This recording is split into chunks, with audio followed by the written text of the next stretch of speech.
Armid Azadeh. I'm a medical doctor, so most people call me Dr Armid.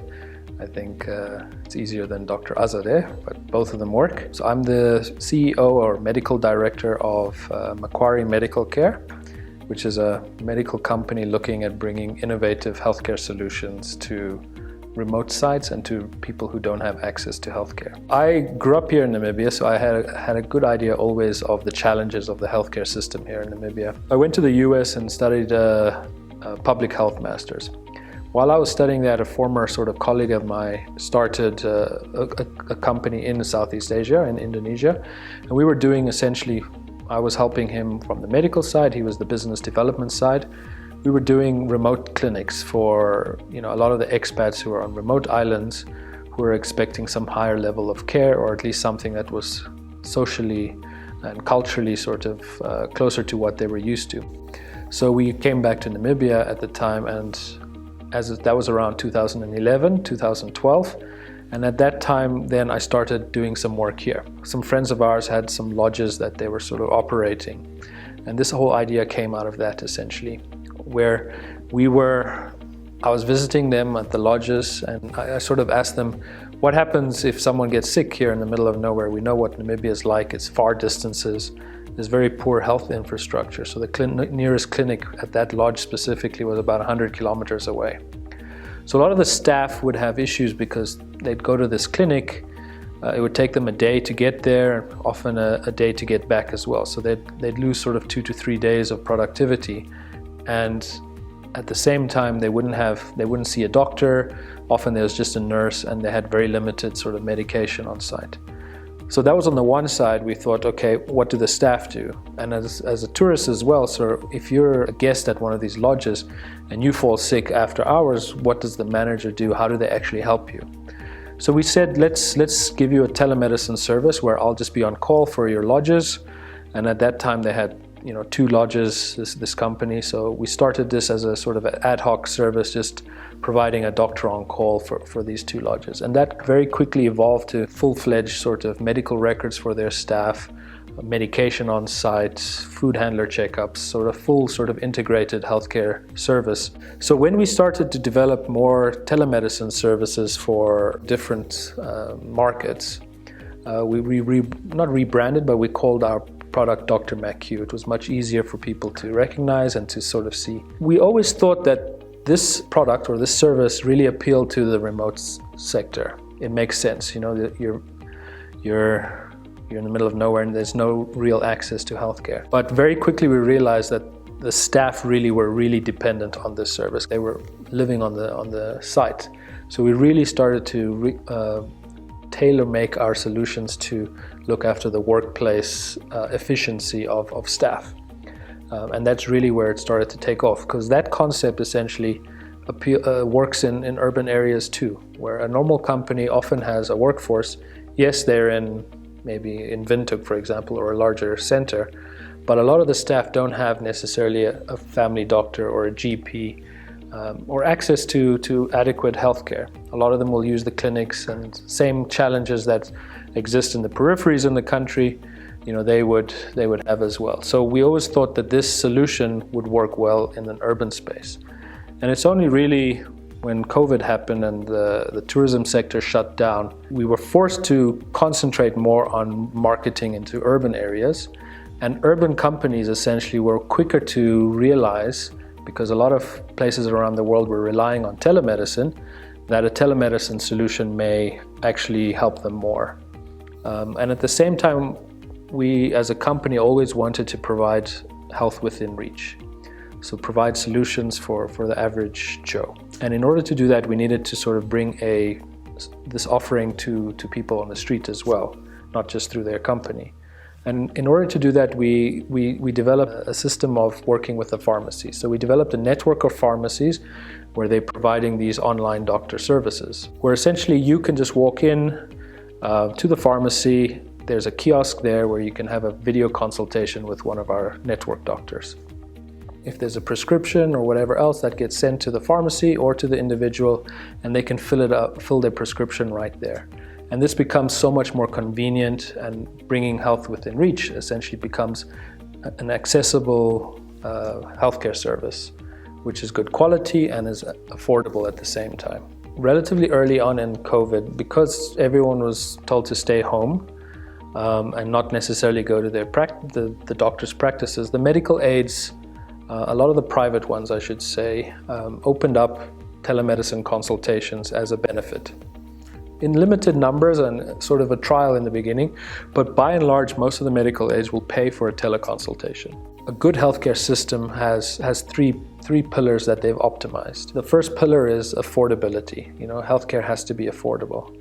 The second one is it needs to be accessible. And the last one, it needs to have quality.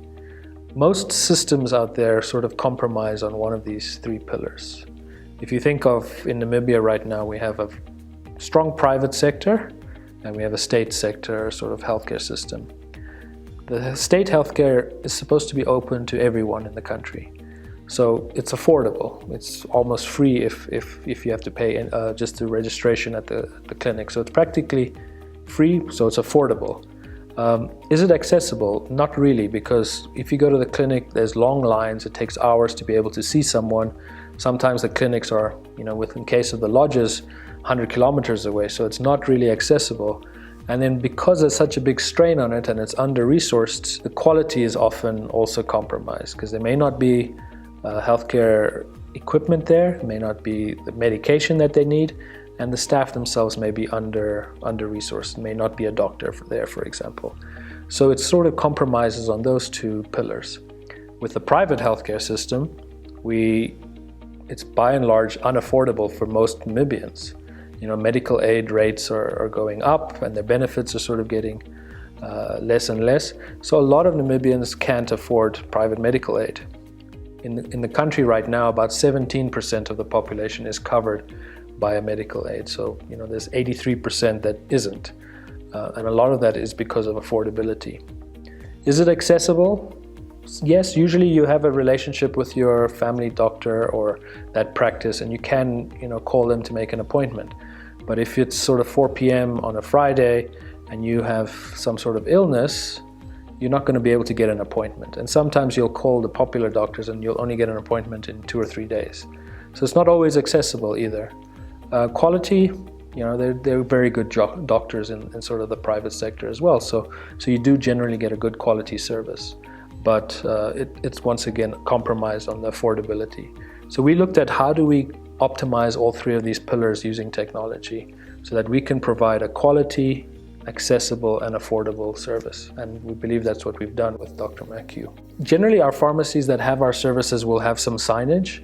And the staff there may sort of say, oh, maybe you want to have an online consultation, or would you like an online consultation? Especially when they see, because a lot of patients will go to the pharmacy first. That's the Namibian culture.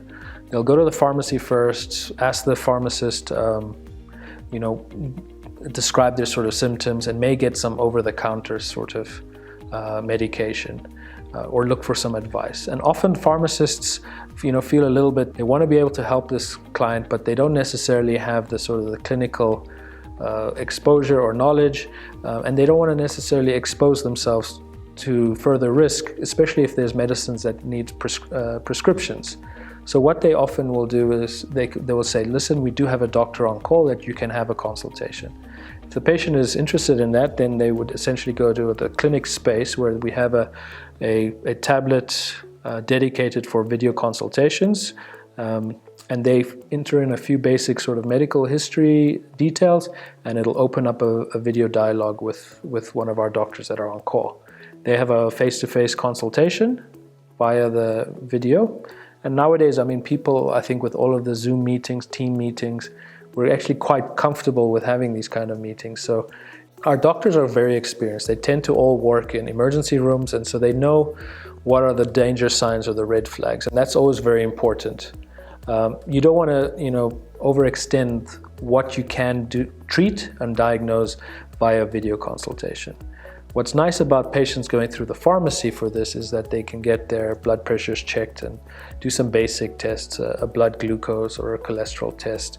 So you can get some diagnostics done at the pharmacy as well, and you can, provide a better consultation.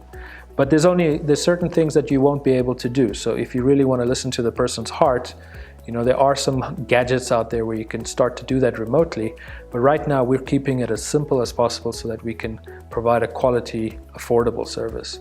So if the doctor feels like this needs a bit more checkups, blood tests, x-rays, or some sort of imaging, they would refer them back to those services, either going back to a GP or actually getting those tests done so that we'd have a better idea.